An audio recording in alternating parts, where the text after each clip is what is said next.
I served my country for 14 years, wore the uniform with pride and came home broken but breathing.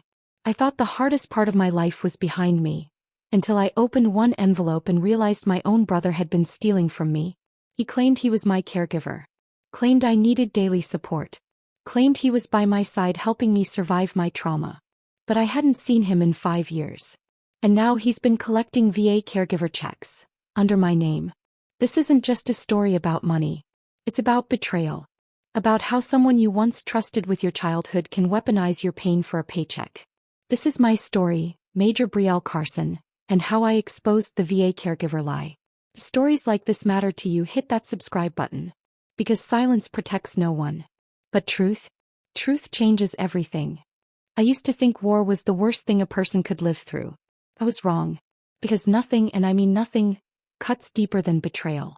Especially when it's from your own blood. My name is Major Brielle Carson. Army combat medic. Honorable discharge. 2 deployments. Left knee full of pins, left arm held together by surgical screws. And a mind that's still crawling through the dust of Kandahar every time a car backfires. Sure. But I handled it. I'm handling it. Or at least I was, until last summer. It started with a letter from the VA. A form update. Routine stuff. I've been doing my own paperwork since discharge. I don't like anyone else in my business. That day I was sipping coffee in my 1-bedroom rental in Tallahassee. Just me and my dog Ace. Peaceful. Quiet. Until I read the line that stopped my heart. Caregiver stipend renewal form, authorized to Mr. Daniel Carson. Daniel. My younger brother. I blinked at the paper like I was reading a ghost's name. Caregiver?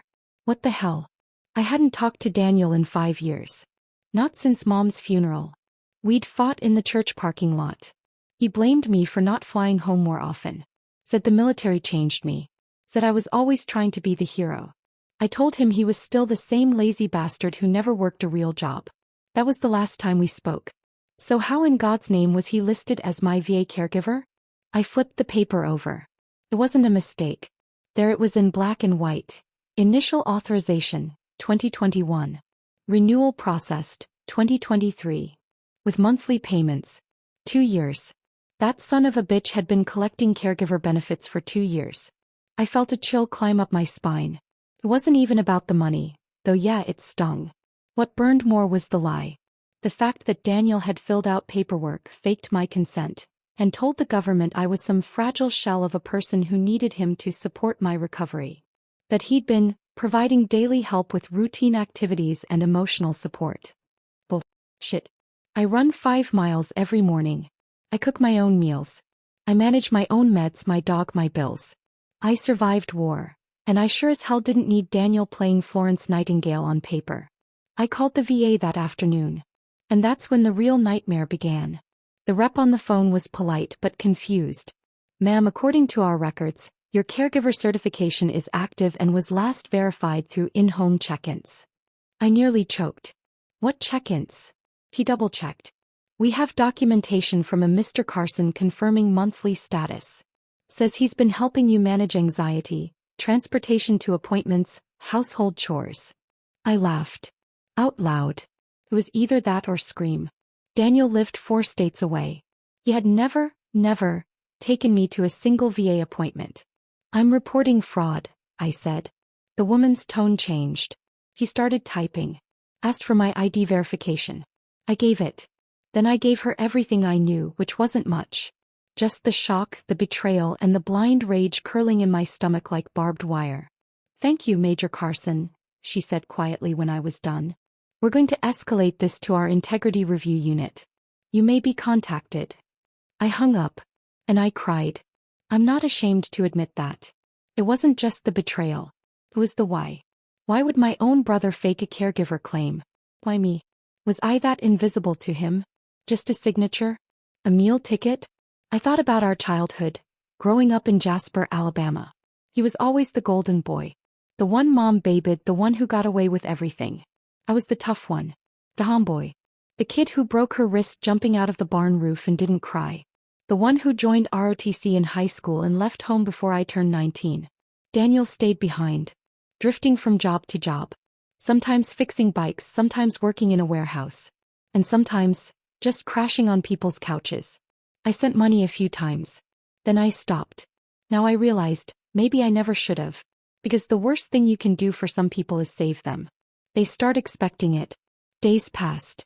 Then weeks. Then the email came from the VA's Office of Inspector General. They wanted to open a formal investigation. I had to submit a statement, medical records, proof of independence, and most importantly, any evidence that Daniel hadn't been involved in my life since 2018. It felt like being cross-examined for a crime I didn't commit. I sent everything. Pictures, email threads, my lease. I even pulled phone records to show no contact. They thanked me, said it would take time. I waited. Then I made the mistake of telling someone. My aunt, Daniel's godmother. She called me the next morning, screaming, "What are you doing to your brother? He told us the VA was going to arrest him, that you're trying to get him jailed just because he took care of you." I stood in my tiny kitchen, phone to my ear, knuckles white with fury. He lied, Aunt Merrill. He faked paperwork. That's a federal offense. You know he struggles, Brielle. You were always the strong one. He just wanted a little help. Help? Is that what you call stealing from a federal program? The conversation ended badly. She hung up. And I knew the war had begun, not overseas but right here. In my own damn family. Within days it spread like wildfire. My cousin unfriended me on Facebook. An old high school friend messaged me, "I heard you turned your own brother into the feds?" It was surreal. Suddenly I was the villain. Not the soldier. Not the survivor. Just the sister who ratted out her brother. One night I opened a burner account on Reddit. I posted my story anonymously in a veterans group. Asked if anyone had dealt with VA caregiver fraud. Within 24 hours I had over 300 replies. Apparently it happens. A lot. People fake caregiver claims. They use estranged relatives. Some even pressure veterans to sign off so they can split the money. And the system? Slow to catch up. But the responses gave me something I hadn't felt in weeks. Strength. I wasn't crazy. I wasn't cruel. I was calling out a crime. And the people who mattered knew it. I forwarded the post to the VA. As evidence. As proof of how easy it is to game the system. A week later I got a call. Not from the VA. From Daniel. I stared at the screen for a long time after reading that final sentence in the report. Brielle Carson, primary veteran. James Carson, approved live-in caregiver. The VA believed my younger brother had been living with me, bathing me, feeding me, driving me to appointments, managing my daily life. It was a lie so big it didn't even seem real at first. But there it was, black and white, stamped and approved. The more I read, the worse it got. James hadn't just claimed caregiver status. He'd been receiving payments for over 2 years. Thousands and thousands of dollars. In my name, tied to my disability rating. My stomach twisted and my hands started to shake. I wasn't just angry. I was humiliated. How many people in our town knew about this? Did they think I was letting James support me? That I was some helpless veteran holed up in a dark house, too broken to function? Because that wasn't the truth. I was bruised, yeah, emotionally and physically, but I was standing. I had a part-time job at the county office. I was in therapy. I was working hard to rebuild. And I was doing it without him. Without anyone. So how the hell did he pull this off? I closed my laptop, grabbed my keys and drove straight to the VA center in Sioux Falls. I wasn't going to email or call. I needed someone to look me in the eye and tell me how this fraud slipped through the cracks. The drive took over 3 hours, but I barely noticed. My mind was on fire. I kept replaying every moment from the last 2 years. Every empty birthday, every holiday I spent alone, every time I told myself maybe James would reach out, maybe he'd finally ask how I was. And now I knew the truth, he had reached out. Just not to me. He'd reached out to the government, and he reached in my pocket while he was at it. At the VA, I met with a woman named Janet in the Office of Inspector General. She was kind but cautious. The type who speaks softly and types every single word you say like it's going in front of a judge. I told her everything. That I hadn't spoken to James in 3 years. That he lived 2 towns away with his girlfriend. That he hadn't set foot in my house, hadn't bought me groceries, hadn't even called. I even offered to show her my phone logs, my security camera history, my bank statements. Janet nodded slowly, then said something that made my blood run cold. Well, if that's all true, this could be classified as intentional misrepresentation, possibly felony fraud. But I'll be honest with you, Major Carson. These cases can get messy, especially when family is involved. I knew what she meant. She was warning me. This wasn't going to be some simple form I'd fill out to clear my name. This was a war of paperwork, policy, and public perception. And if I pushed it, people would talk. Small towns love scandals, especially ones that come with government checks and family betrayal. But I didn't care. I signed every release form she gave me, filed the initial complaint, and promised to send over all my supporting documentation. And then I went home, back to that quiet little house with the peeling paint and the American flag still hanging on the porch. I didn't sleep that night. I didn't even try. I sat in the kitchen staring at a framed photo from basic training. My arms around two of my closest friends. One dead now, the other lost to addiction. And me in the middle, smiling like the world hadn't touched me yet. I felt something hot rise in my throat and pressed my knuckles against my mouth until the feeling passed. The next morning I posted a message to my private Facebook. Just close friends and family. Some of you may hear things soon. I want you to know I'm not ashamed of the truth. My brother lied to the VA. He claimed to be my caregiver when he wasn't. I've reported it. I'm cooperating with the investigation. And I won't stop until my name is cleared. The responses started within minutes. Some people were supportive. Old Army friends, my therapist, a few folks from town who knew how hard I'd fought to come back from deployment. But others weren't. Aunt Lydia sent me a voice note. I don't understand why you'd throw James under the bus like this. Family is family, Brielle.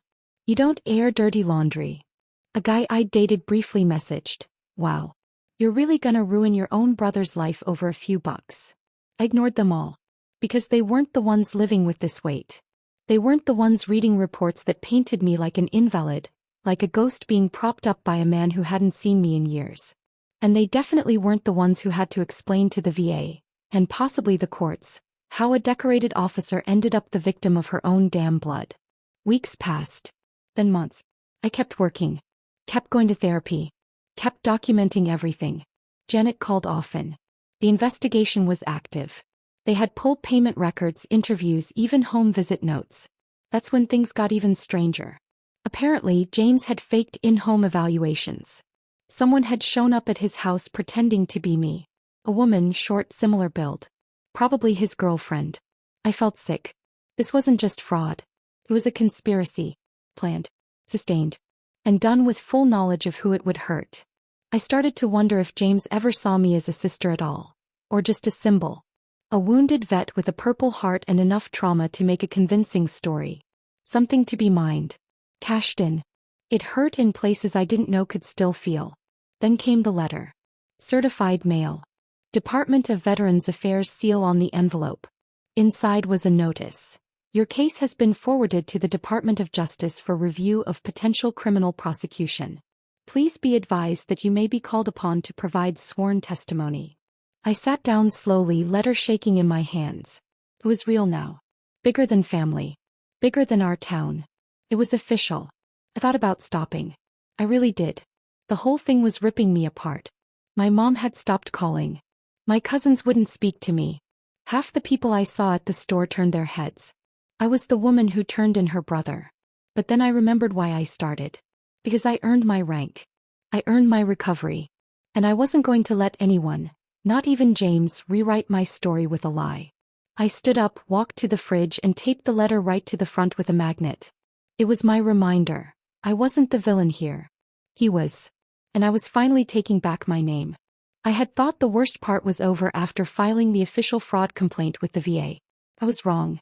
The moment I hit submit on the online portal, I felt a wave of guilt so strong, it almost made me want to close my laptop and pretend nothing ever happened. But I didn't. I couldn't. I had come too far, and the truth needed to come out, even if it meant destroying whatever remained of my family's name in our little Midwestern town. I was barely halfway through my morning coffee when I got the first call. Brielle. It was Mom. Her voice was shaking like she'd just heard her child died. What have you done to your brother?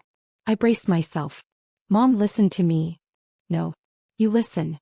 The whole town is buzzing. You reported Trevor to the damn feds. It's not just the feds, Mom, I said, trying to stay calm. He lied. He said he was caring for me for years. That I was disabled, mentally unfit.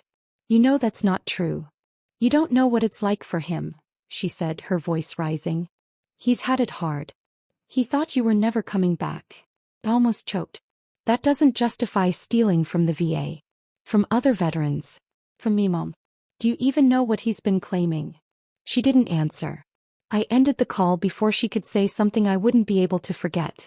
I stared at the silent kitchen. My dog Nico lay curled by the door, sensing the tension. My hands were shaking. I was angry. But underneath that I was sad. So deeply sad. Not just because Trevor betrayed me, but because my own mother couldn't see it for what it was. The VA's Office of Inspector General doesn't play around. They had opened a preliminary inquiry the day I filed the report. I got a call from an agent just 3 days later. Major Carson, thank you for your bravery in coming forward, the woman on the line said. We're currently verifying all documentation. We may need to speak with you again in detail. That was the official part. The unofficial part? My world was beginning to unravel. Word had spread fast. Small towns don't have much else to talk about. Within a week I went from our hero to the one who turned on her family. At the local diner the waitress avoided eye contact. At church the pastor mentioned forgiveness in a sermon that felt oddly pointed. My high school best friend Laura unfriended me on Facebook without so much as a text. And Trevor? He showed up at my door. It was a Saturday afternoon. I had just returned from physical therapy, my back still healing from a training accident 2 years ago. I heard the knock and looked through the peephole. There he was. Same smug grin, just a little heavier, eyes hiding something I couldn't quite name. I figured we should talk, he said when I opened the door. You have 5 minutes, I said coldly. He stepped inside without waiting. I stood firm. You didn't have to go nuclear, he began. We could have worked this out. You're making this a federal thing. I didn't make it a federal thing, Trevor. You did. When you stole my name. My service. My pain. Oh, come on, Bree. You weren't even using the benefits. And I took care of Mom, the house. Don't you dare, I said, my voice sharp. Don't twist this. You claimed I was mentally disabled. That I couldn't bathe myself. That you were cleaning up after me like I was a vegetable. He said nothing.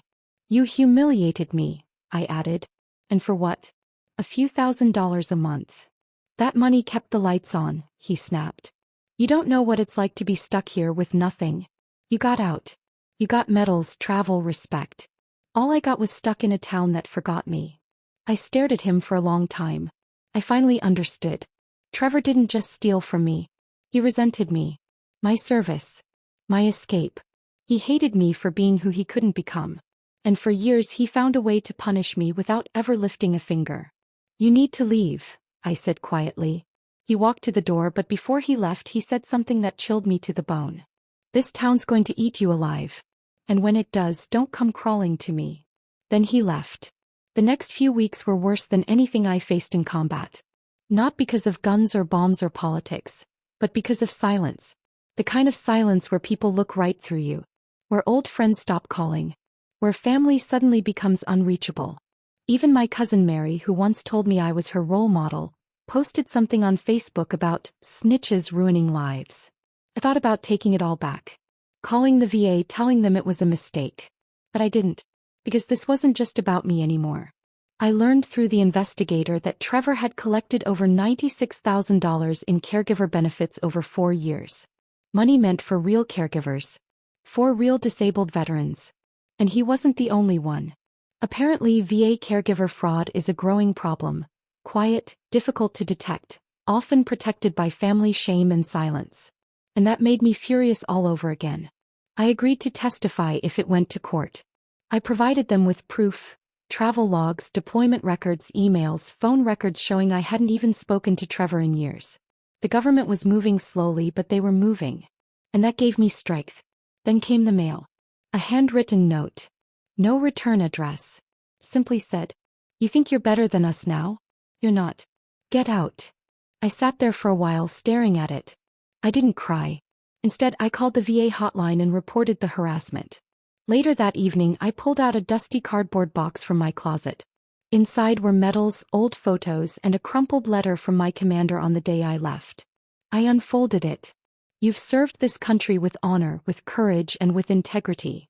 Never forget you are not alone. For the first time in weeks I felt something real. Strength. By the time I pulled up to the town hall that Tuesday morning I was already shaking. Not from fear. No, that had long since hardened into something sharper. But from the sheer weight of what I was about to do. Exposing my own blood, dragging my family's name into public scrutiny, possibly ruining what little peace my parents had left. Every step toward that entrance felt like betrayal wrapped in righteousness. The doors creaked open and I was greeted by the front desk clerk, Pam, a woman who had probably known me since I was in diapers. Her eyes lit up with recognition, then dimmed when she realized why I was here. "Major Carson," she said softly. "We heard. Is it true?" I didn't bother asking what she'd heard. News travels fast in a small town and even faster when it's rotten. "It's true," I said. "I'm here to submit the formal complaint. I've already spoken to the VA's Office of the Inspector General, but they asked me to supplement it with a notarized statement of community acknowledgement." Pam swallowed and nodded. "Right. I'll get someone." As I waited, my thoughts drifted back to the phone call I had with a man from the VA who went by Special Agent Fuller. His voice had been cold and methodical but not unkind. "You need to understand, Major Carson," he'd said. "If we open an investigation based on your testimony, this won't be quiet. Your brother could face serious jail time, and the fraud will become part of his permanent federal record." "I understand," I said. "But did I?" "Not really. Not until I walked into my childhood town and felt every gaze tugging at the corners of my guilt." Pam returned with a clipboard, and a man in a brown blazer introduced himself as Mr. Lowell, the town notary. As I signed, Mr. Lowell glanced up at me, his brow furrowing. "I remember your brother helping your mother after the stroke," he said. "Yeah," I nodded flat. "That was 10 years ago. She died 7 years ago. You remember seeing him with me in the last 3 years?" "No," he admitted, chewing on the edge of his mustache. "Never. But still, are you sure you want to do this?" "I wouldn't be here if I wasn't." I left the office with my stomach in knots. That afternoon I got a call from the local VA hospital director in St. Cloud. He was polite, too polite. The kind of niceness you use when talking to someone who's about to blow up your institution's dirty laundry. "We take all allegations seriously, Major Carson," he said. "But we must also protect the privacy of all beneficiaries during this process." "You mean my brother?" "I mean every party involved. But yes, your brother's case will be reviewed thoroughly." That night the first message popped up on Facebook. "Thought you were better than this. What kind of vet rats out their own family?" I stared at the words until they blurred. The next morning I woke up to 3 more. One anonymous. One from someone I went to high school with. The last one from one of Jamal's closest friends, a guy named Rick who used to sneak beer into pep rallies and now owned the local auto repair shop. "This town won't forget what you're doing." I deleted the messages but couldn't delete the weight they left behind. That Friday I met with Detective Morgan, a sharp-eyed woman from the federal office in Minneapolis who was assigned to the case. She showed up at my doorstep in a dark windbreaker with the letters, "OI," stitched in gold on the sleeve. She cut right to the chase. "Your brother submitted caregiver verification forms dating back 28 months. We found them all signed digitally under your name." "I never signed anything." "We know," she said. "We cross-referenced IP logs. All submissions came from his address, not yours. But the burden of proof is high. He's already submitted affidavits from 2 neighbors who claim to have seen him care for you." I blinked. "What?" "One named Shirley Tappan, the other Carl Peterson. Ring a bell?" "They live across from my old family home. That's where he lives. I've never been back since Mom's funeral." Detective Morgan nodded. "Exactly. So either they lied or they were misled." I sat down, rubbing the edge of my temple. "What happens next?" "We'll conduct interviews. We'll subpoena his VA records and bank statements. And we'll need you to testify, both on paper and potentially in court." "Court?" "Of course. Nothing about this would stay in the shadows." And then came the visit I didn't expect. I was in the backyard, pruning the hedge that had overtaken the fence when a car rolled into my driveway. It was old. A blue Ford Taurus with rusted doors.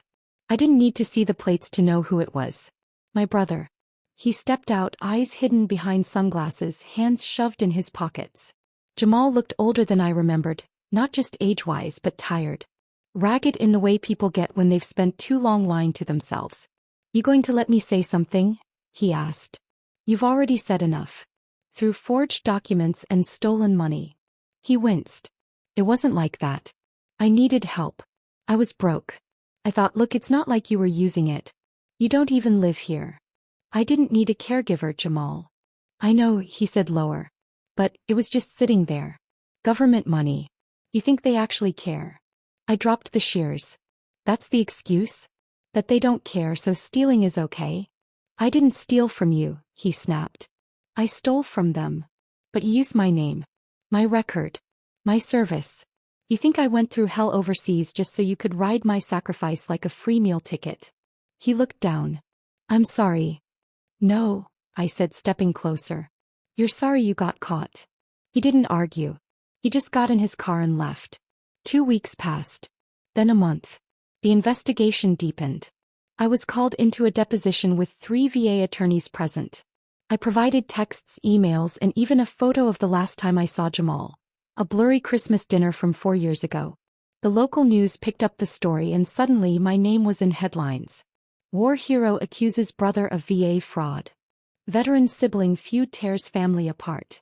The backlash was swift. My father stopped taking my calls. My cousin unfriended me. Even the woman who ran the grocery store near my apartment started looking at me with different eyes. But something else happened too. I got letters. Not from my town but from other vets. Emails. DMs. My cousin did the same thing. I was too scared to report it. "Thank you for being brave." The VA finally suspended Jamal's caregiver benefits pending the conclusion of the investigation. I received word that federal charges might be filed under Title 18, Section 1001, false statements to a government agency. The day I heard that, I sat on my porch with a cup of coffee and stared out over the faded lawn. There was no joy in the justice. No victory. Just silence. And in that silence, I realized something I hadn't before. This wasn't just about my brother. This was about all the stories that don't get told. About how sometimes, the people closest to us become the ones who damage us the most. About how honor isn't always about battlefields, but about standing your ground when it costs you everything. So I kept going. I didn't sleep the night I filed the formal report with the VA Office of Inspector General. My hands trembled even after I shut the laptop. The house was dead quiet except for the ticking clock and the occasional rustle of leaves brushing against the porch. I sat in the dark kitchen, nursing a cold cup of coffee, wondering if I'd just set fire to my own life. This wasn't just some paperwork error or petty sibling feud anymore. I had officially accused my own brother of federal fraud.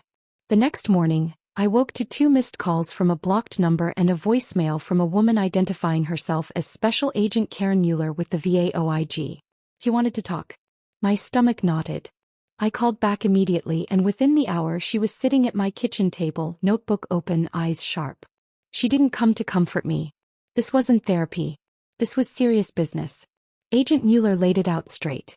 "Major Carson, if what you're alleging is true, your brother could be facing multiple charges, including wire fraud, theft of government funds, and making false statements to a federal agency.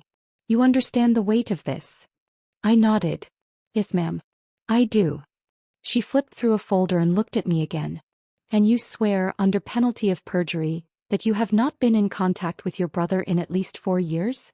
"I haven't even seen him since our mom's funeral," I said, the bitterness slipping into my voice. "He said I made the military my family." I didn't argue. I left. Agent Mueller took detailed notes. She asked about my medical history, any physical or psychological support I'd received after discharge, who had access to my VA file, and whether I knew how Corey could have pulled this off. "I don't know how he got in," I said. "But he's clever. And he's always had this charming way about him. He makes you want to believe him.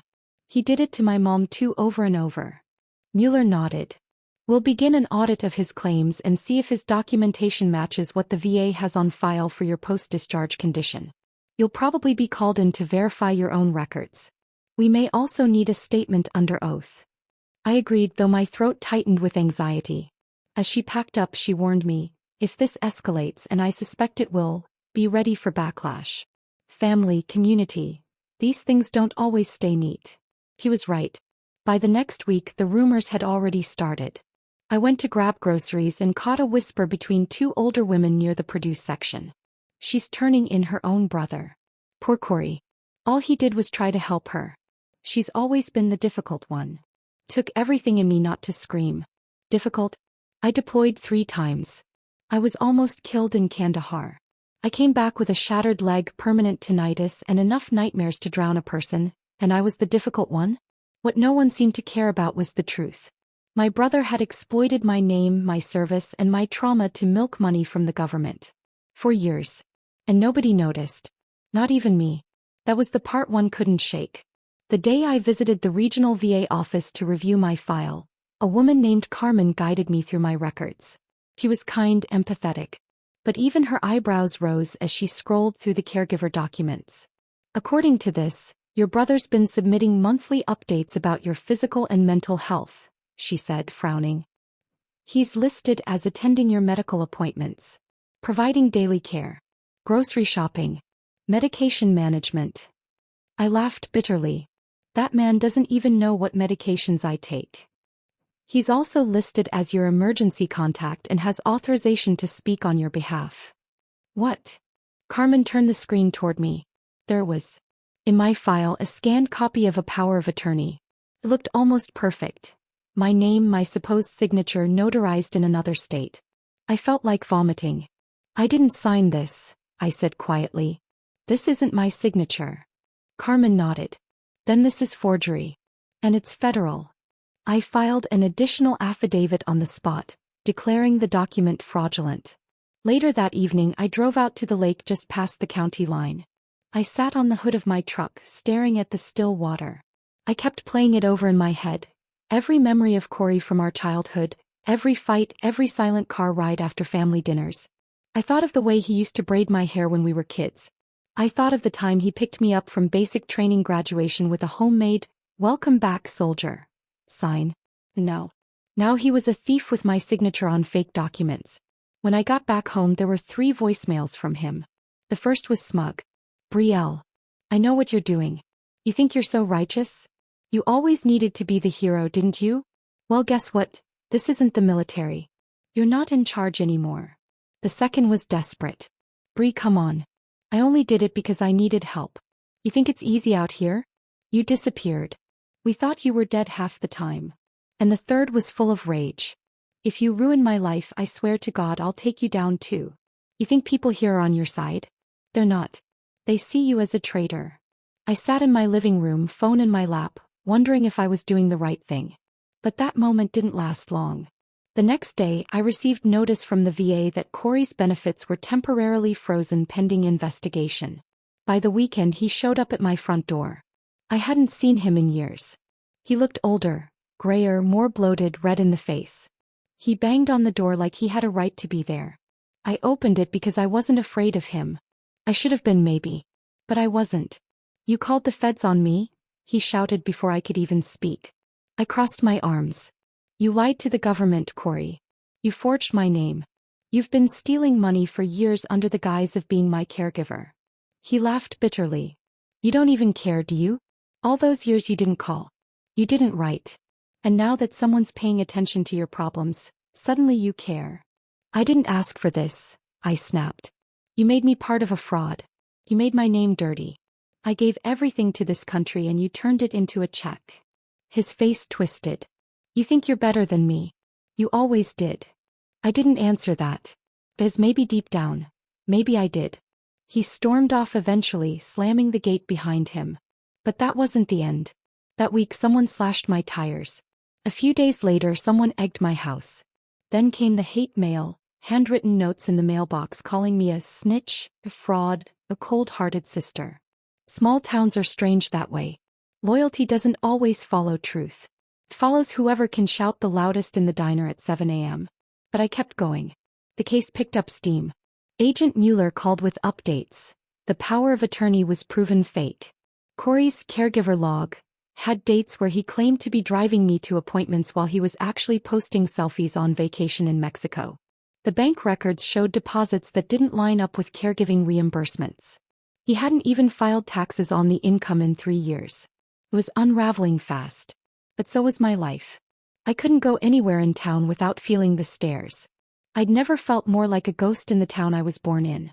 One evening while walking my dog, an older man stopped me. "Major Carson," he said. I nodded cautiously. He extended his hand. "I just wanted to say, thank you.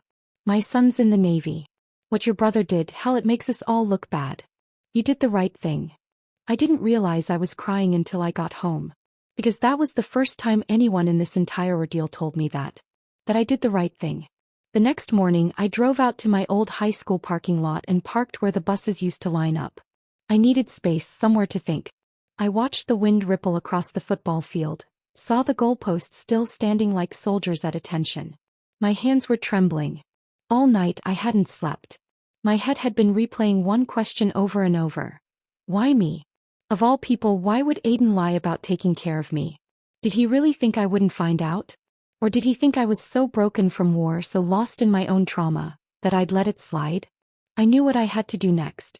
But it wasn't going to be easy. I picked up my phone and called the VA hotline. The same robotic menu greeted me again, and I waited as they transferred me to the Office of Inspector General. The agent on the other end had a calm, neutral voice. I gave him the same details I'd already documented.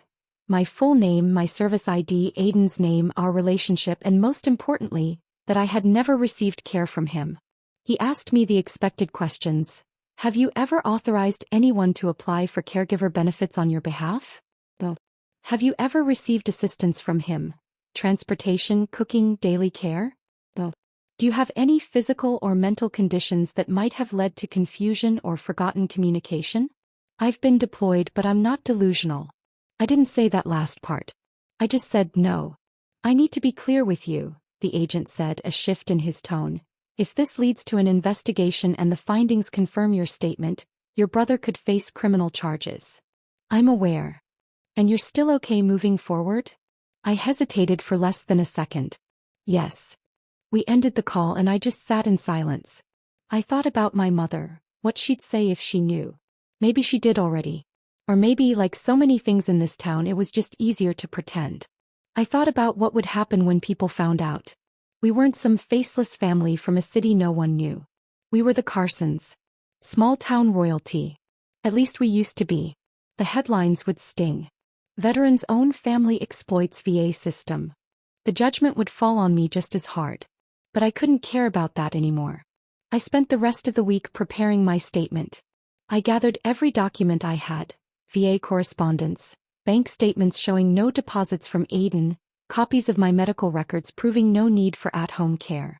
Every file was a little nail in the coffin of his lie.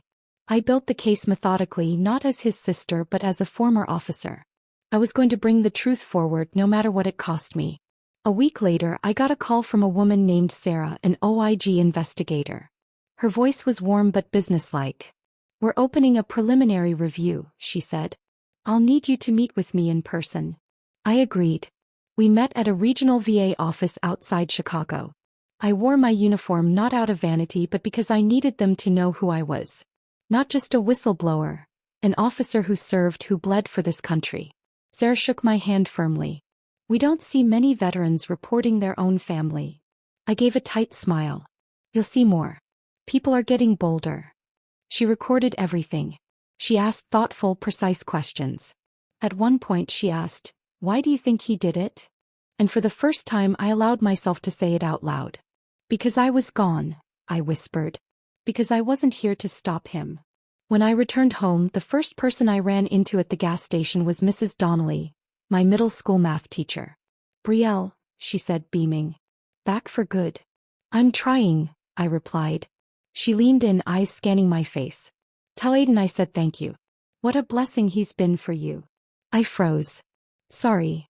"Oh, I mean, the way he's been caring for you. People around here are just in awe. You're so lucky." I nodded numbly, paid for my coffee and walked out. The narrative had spread. He wasn't just receiving benefits, he was publicly admired for it. That night I opened Facebook and scrolled through his profile. There it was. Selfies at the gym, on hikes, with the caption, "Just glad I can be there for my big sis." We owe our vets everything. One picture was a throwback of us as kids. The comments were full of hearts and gratitude. Such a good brother. America needs more men like you. He turned his lie into a PR campaign. I didn't sleep that night either. The next morning I did something impulsive. I posted a photo of myself in uniform taken a few years ago. I captioned it simply, "Some people talk about taking care of vets. Others actually serve." Within an hour, Aiden texted me. "Aiden, what's this about?" Me, "You know exactly what it's about." Aiden, "We should talk." I ignored him. A few days later, I got a letter in the mail from the Department of Veterans Affairs. They'd officially opened an audit of his benefits. It was happening. Then the phone started ringing. My aunt called me first. "Well, honey, Aiden said you're trying to ruin him. Is that true?" I held the phone in silence. "Do you know how this makes the family look?" she added. I finally spoke. "This isn't about looking good. It's about telling the truth." She hung up. 2 days later, I was followed to the grocery store by a local reporter. "Major Carson, is it true you're accusing your brother of fraud?" I didn't answer. But the look on my face must have said enough. 1 week later, I was called to a virtual hearing.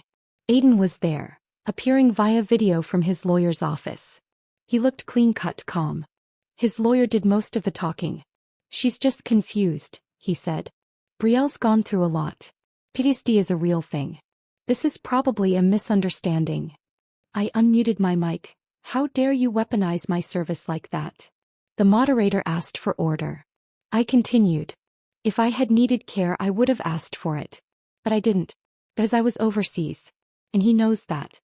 He just never thought I'd come back and call him out." The hearing lasted an hour. At the end, they said they'd follow up within 30 days. Those were the longest 30 days of my life. I kept to myself, mostly avoiding town, avoiding people. But word got around. Some friends stopped replying. Others sent cautious messages. "I support you even if I don't get involved." Finally, the verdict came. Guilty. Aiden's benefits were terminated. He was ordered to repay every cent, nearly $47,000. Criminal charges were still pending, but the administrative ruling was clear. He had lied. But it didn't feel like a victory.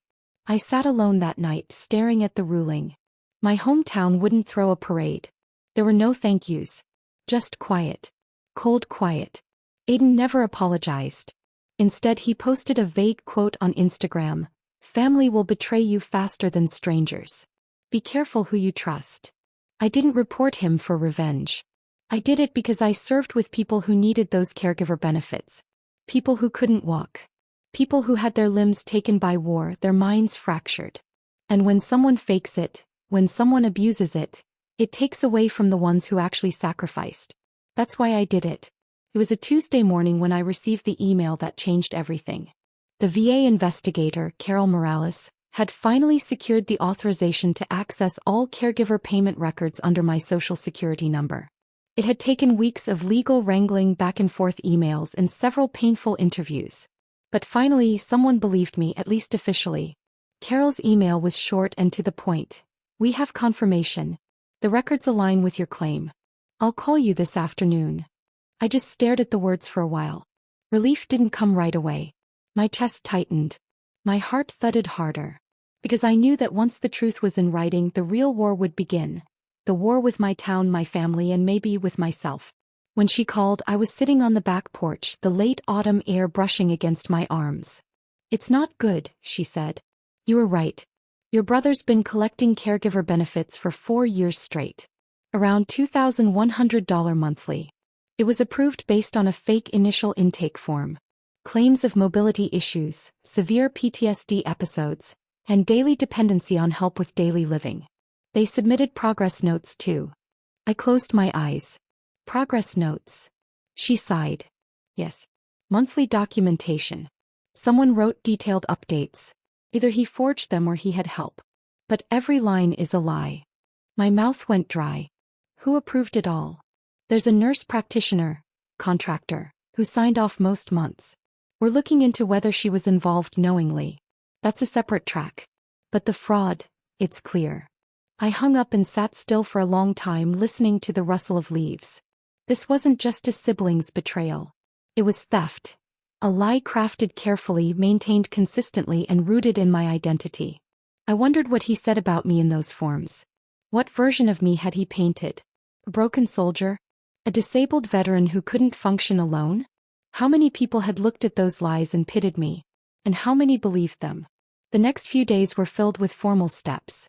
I had to sign a new round of disclosures, confirming I had never consented to the caregiver assignment. Carol told me they were preparing to freeze his payments immediately and initiate recovery proceedings. There was talk of criminal charges. "You'll probably be asked to testify," she added. Testify? Against my own brother. When I finally told my lawyer, her reaction was swift and cold. "This is not just about stolen money. It's identity misuse. It's possible elder abuse if your parents were listed anywhere. It's a federal case." And yet, no amount of legal clarity could prepare me for what happened next. By the weekend, word had gotten out. I don't know if it was my brother or someone from the town's VA office, or maybe even Carol's department. But small towns leak secrets like sieves. My neighbor, Miss Addie, was the first to come knocking. She stood at my porch with a paper plate of banana bread and that soft look of concern people wear when they want to ask about drama but pretend it's about support. "Is it true," she asked gently, "that you're turning on your own kin?" I stared at her, stunned. She continued, "Your brother," he said, "well, he's heartbroken. Said he's always looked out for you. That he never expected you'd try to ruin his life." Ruin his life? I almost dropped the plate. "He's the one who, Addie, he lied to the government. He used my name. He's been collecting money for taking care of me, while he hasn't even called in years." Addie blinked. "Well, maybe he didn't mean harm. Families do strange things. He said you wouldn't understand because of your trauma." I thought, maybe you were just confused. Confused. That word echoed in my mind for hours afterward. That word is why so many veterans stay silent. That word is why victims are doubted. Because when someone dares to speak the truth, people would rather call them crazy than confront a comfortable lie. I knew then that I'd have to make a public stand. Silence was no longer an option. And so, with my lawyer's cautious blessing, I agreed to give a short statement to the local press. Just a few facts, nothing sensational. I recorded a short video too for social media on my own terms. In it I spoke simply. "Hi, I'm Major Brielle Carson. Some of you know me. Many of you watched me grow up in this town.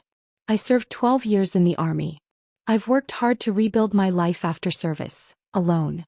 Recently, I discovered someone had been collecting caregiver funds in my name, without my knowledge or consent. This is a crime. It's also a betrayal. I'm pursuing this not out of vengeance but because it's the truth. And the truth matters." I posted it. Then I waited. The response was divided. Some people messaged me privately to express support. Other veterans, women especially, said they admired the courage it took. A few offered to testify about how common similar frauds were. But there were others, people I'd known since childhood, who posted vague but pointed Facebook rants. "Family should stay in the family.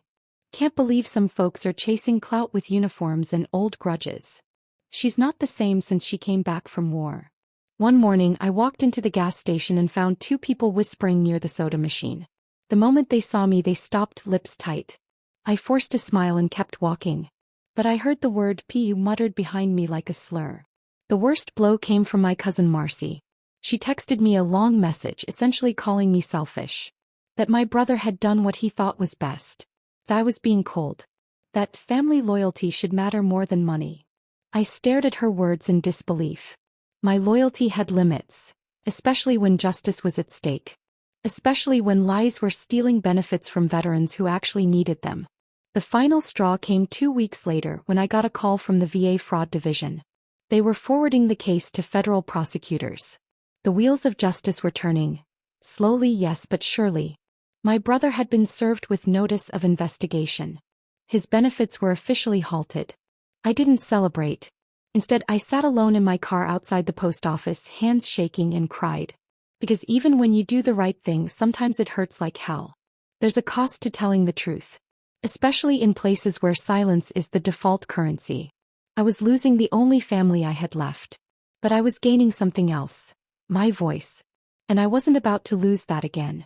For days I couldn't stop replaying his words.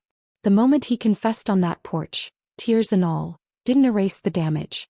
In fact, it made it worse. It wasn't just about the money anymore. It was the fact that someone who shared my blood, my history, my childhood, had stolen my story and twisted it into profit.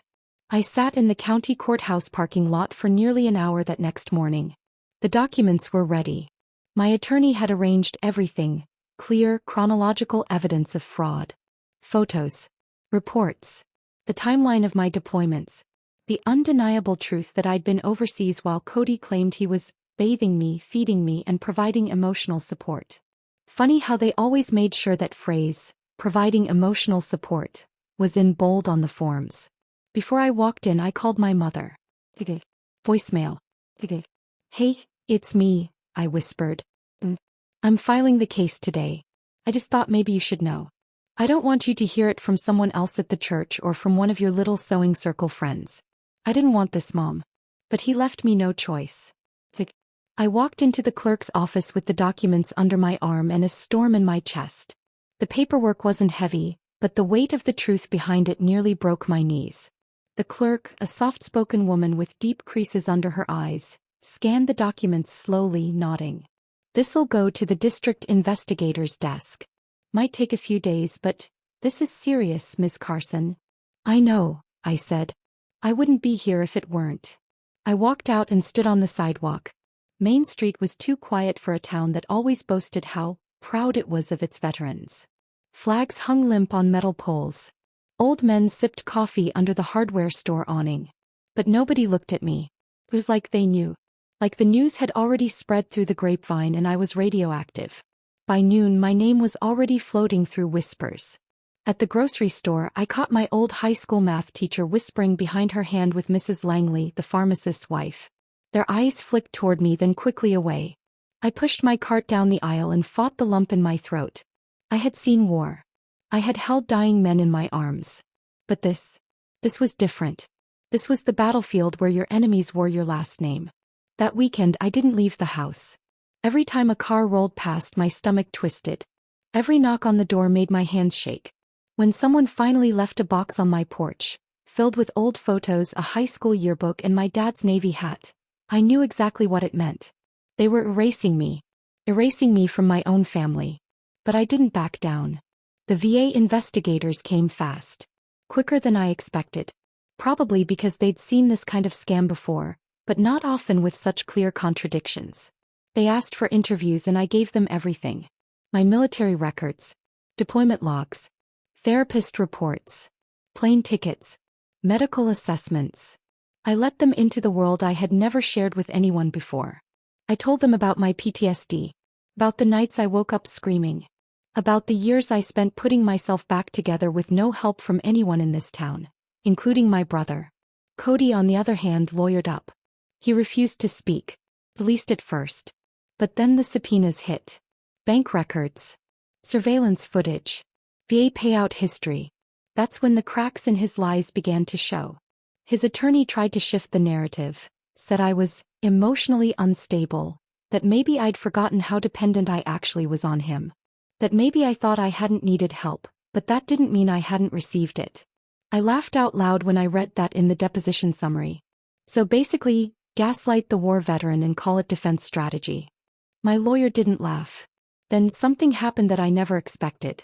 A young man, maybe 22 or 23, showed up at my doorstep. Said his name was Malcolm. He looked nervous, clutching a folder to his chest. I worked with your brother, he said. I used to help him fill out forms for clients at the strip mall office. He told me they were insurance claims or VA assistance, but one day I saw your picture on one of the forms. My blood ran cold. Malcolm handed me a copy of a form I'd never seen before.